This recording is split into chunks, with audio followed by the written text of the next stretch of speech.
now. So the question is, have I ever caught a burglar? Now, I'm not a police officer, so I've never arrested anybody. I've never had to tackle anybody to the ground. And I'm not really a fighter, as those of you who know. I'm more of like a, hey, let's talk this out kind of guy. So, no, I've never physically arrested anybody. Now, actually, to the point where we have facilitated the capture of people doing illegal things, that's a yes.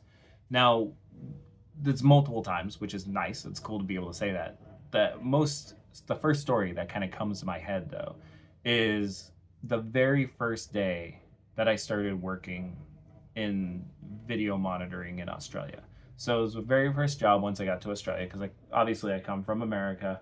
I moved here. I went from a very technical field there into security, and it was new for me. So I actually started in a control room down in Melbourne, where at the time, and this is now well over a decade back, but at the time, video monitoring was not common, to the point where we actually wrote our own software that interfaced with Patriot, which is an older version of Patriot, which is a software they use by monitoring centers. So we wrote this software that used the API to connect to it, and then we were able to pull the video stuff out of that and get it into our software to be able to check alarms when they go. Now it's super common now. Every control room does it now, but at the time, only really VideoFi did it, and that was a very expensive system. So we were very proud of that system, and it worked incredibly well. Specifically at that time, it worked well. Now, real quick, just as a side note, the next podcast I'm doing, I actually have a guest coming on that's going to be talking about API and how to integrate other systems with your security stuff or your the digital environment. So if you are interested in API, check us out next week, because we'll have Zachary in here to kind of have a chat with us about that. But we had that set up. So my very first week I'm there, we have a wonderful human being named Simon, who is basically teaching us and supervising us in the control room. And then me and my friend David, it was our first week we started together. We were there actioning all the alarms kind of under his supervision. So nights can be a bit of a slow period. You get a lot of alarms, but most of them will be just kind of things like wind blowing and stuff like that. A lot of that's been cleaned up now, but specifically back then, you got a lot of false alarms, and you check basically all of them with the video cameras. So roughly around like 2 o'clock in the morning, we get an alarm comes through from a recycling plant that we were monitoring.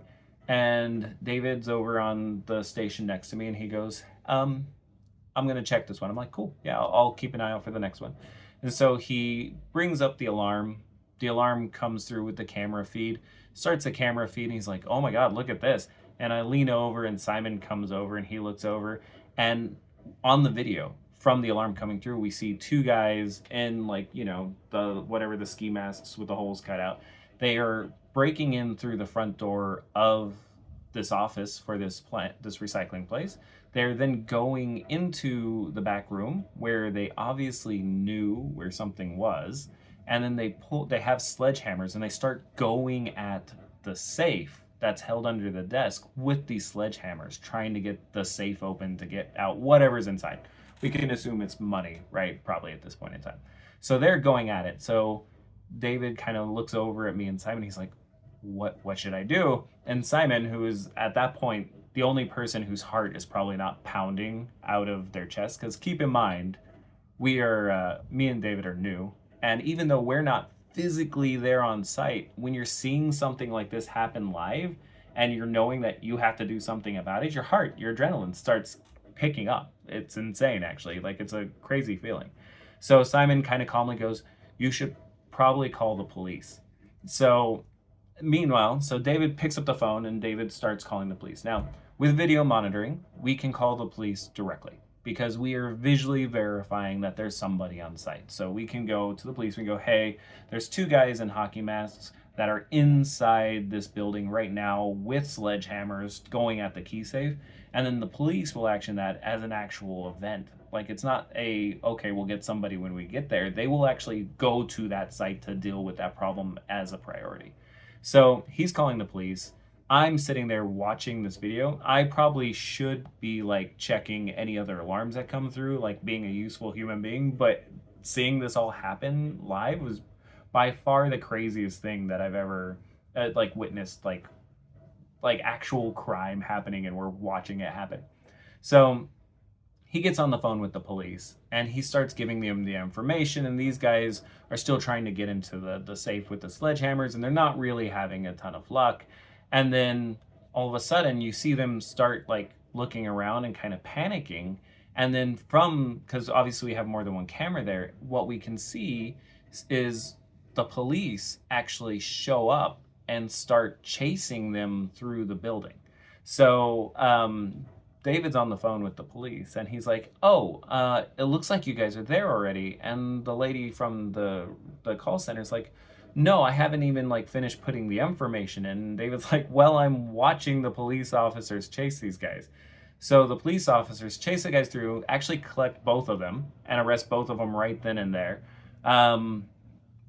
We called the after hours, the owner of the building. He actually went down there and met the police, all that kind of stuff, and the police took them away. It's like a open and cut case of, they broke in, set off the alarm. We called the police showed up, arrested them, and they went to jail. Now the funny thing about this is the police were already there. So even though we were calling the police to set them up, what we found out later was the police were actually parked in their car across the street. These guys that were breaking in didn't realize they were there. So when they broke in, they set off all the sirens and strobes. The police officers just kind of naturally went in on their own to do their job, which they did amazingly.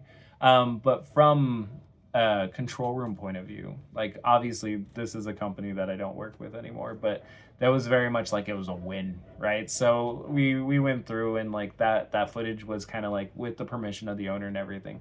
It was used like, I think they did like I don't remember what the version of Dateline is here in Australia, but like Current Affair, I think it is. But they did like a whole special on like, a segment being like, "Oh, look, video monitoring is great, it catches criminals." Now, over time and over years, there's been not as many of those that are that easy. We have had multiple people where we've been able to call the police show up, do a great job, and take care of the issues like that, which is wonderful. Video monitoring is actually, compared to old school monitoring, which I talked about this in episode 1 if you're interested, it's far more effective. It's still not perfect, right? There's still a human element to it, and we're looking at cameras in the middle of the night and trying to decipher, is this a person? Is this maybe just a shadow moving? Specifically yard alarms, where there's a ton of false alarms, we're trying to decipher what's real, what's not. So there is a lot of human element to it, but it is so much more effective than old school monitoring, where it would be like, you can't see anything, send a patrol, wake people up at 2 o'clock in the morning, see if it wasn't effective. It was more of a safe feeling knowing you had monitoring. Whereas now we're actually dealing with active deterrent, both through hardware, so like your cameras and your sirens and your strobes on your alarm system, and the video monitoring where people can actually action stuff. So instead of you having to have a guard on site, you have guards remotely watching your site through event-driven stuff. So the answer is yeah. We catch criminals on occasion. We would always love to catch more. We can't catch them all. But the ability to actually cause some sort of positive effect there is good. It's actually one of the things I like most about what we do. All right. Well, that is all 3 of the questions for today. I think I'm going to hit roughly around 25 minutes, which is pretty solid. My first one was only 12. So that's pretty good. So if you have any questions about today's stuff, feel free to yell out. I'm always around. I'm easy to find on all the social medias, everything. So send me any questions you have, anything that you're trying to figure out yourself. If it's questions about specifically what we talked about today, we should be able to get you answers very quickly. If it is questions you want to add to the list of things that we answer in future episodes, that is also okay.